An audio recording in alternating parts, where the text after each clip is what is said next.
Hey everyone, it's Matt Wallace, co-creator of Gold Rush, and I just want to talk to you today about meeting new dealers and building that relationship. A lot of people ask me, they go, man, how do you get these people who just bring you gold and silver? How do you get the calls repeatedly? And there is a little bit to it. It's not that I have any like magical trick that you guys can't use or employ, but I'm willing to put in the time to build a relationship with the people that I work with. And you gotta build trust nowadays. There are so many people in any industry that are unscrupulous and willing to do things that just to make a quick buck and rip someone off. And so lots of the dealers are very hesitant to meet with someone, like people who own antique stores, thrift stores, even people who are dealers at flea markets, antique malls, anything like that. I'm very hesitant to work with someone who's just off the street and calls himself, like a mobile buyer.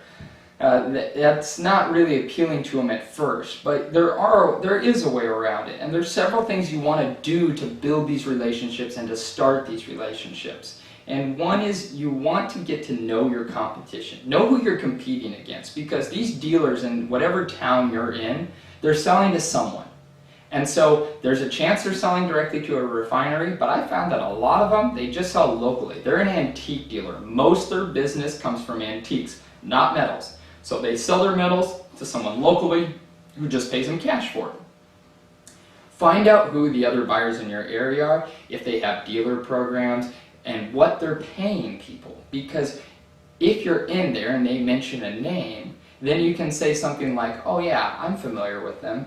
And I know what they pay their dealers for their gold and silver, and I can definitely match or beat that. And hopefully you can beat it, but if nothing else, you can match it. And then you can say, but I come to your store, pay you in cash right here. You just call me anytime. You don't have to take the time out of your day to go somewhere else.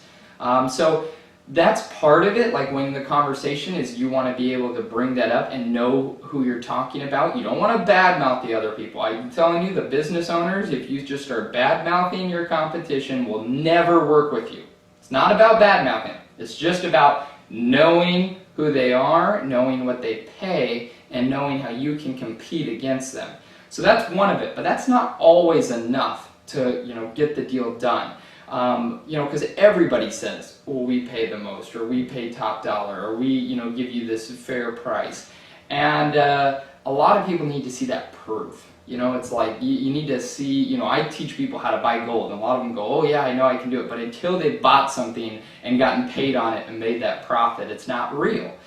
So just as these store owners, you tell them you pay more, but until you've done it, it's not real. So if you can, and you go into a store, an antique store, and you find some pieces that they have for sale, you can either pony up a little bit on that first deal and buy it to break even, or just shy of you're only making a few percentage points. Hopefully, you find a few pieces that are priced like at an old silver price, and you can buy them and just make money on them right out of the gate.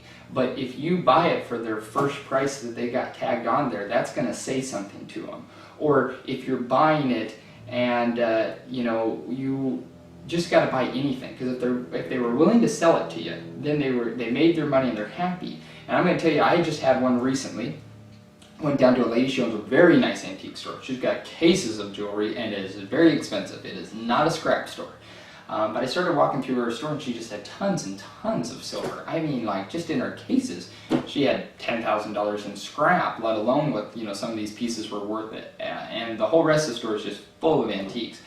And then we got talking, and I tried to meet her time and time again. Well, I ended up buying a few things out of her case because she had a few things marked very reasonably, like a big silver dish that was only like 35 bucks. It had $90 in silver when I broke it down. So, I was making money right out the gate. Well, then the second time I went around, I was talking to her, and I could tell she just wasn't too thrilled. She wasn't giving me much time of the day. She did, because we hadn't made a deal on anything, and she wasn't willing to budge much.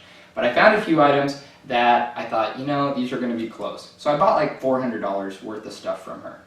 And all of a sudden, this stuff that she wasn't going to sell me because she thought my price was too low and that someone could pay her more. When she realized actually what I was paying and that I was paying more than them, she ended up selling me another $200. Now she's invited me back and told me that she's got a whole hoard of silver, that what's in the case isn't even a tenth of what she has. So she's got tons of stuff, and a lot of the stuff she just marks it to make money on it. Like she had plates, big sterling plates that I was going to make money on her retail price, just her retail price. I was going to make money on it. I didn't have to work her down, but she gave me another 10%, 15% discount for being a dealer.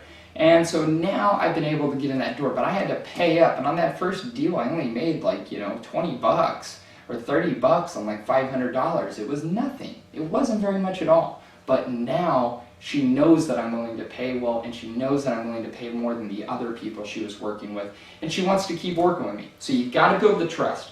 You got to step up and buy something. They don't just want you coming in the door, walking out, because they're not going to switch for someone who just does that.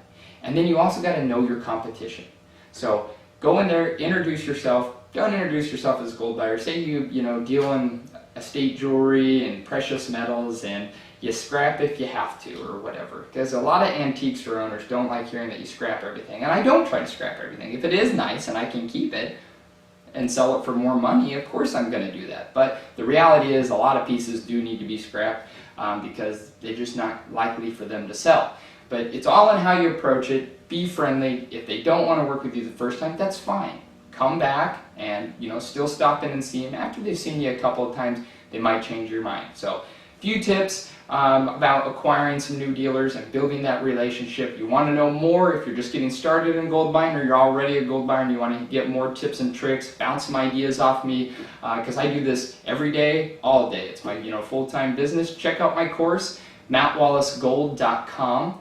And it got 7 hours of videos, audio, forms, and I personally answer all your questions. So I look forward to working with you. I hope to see you.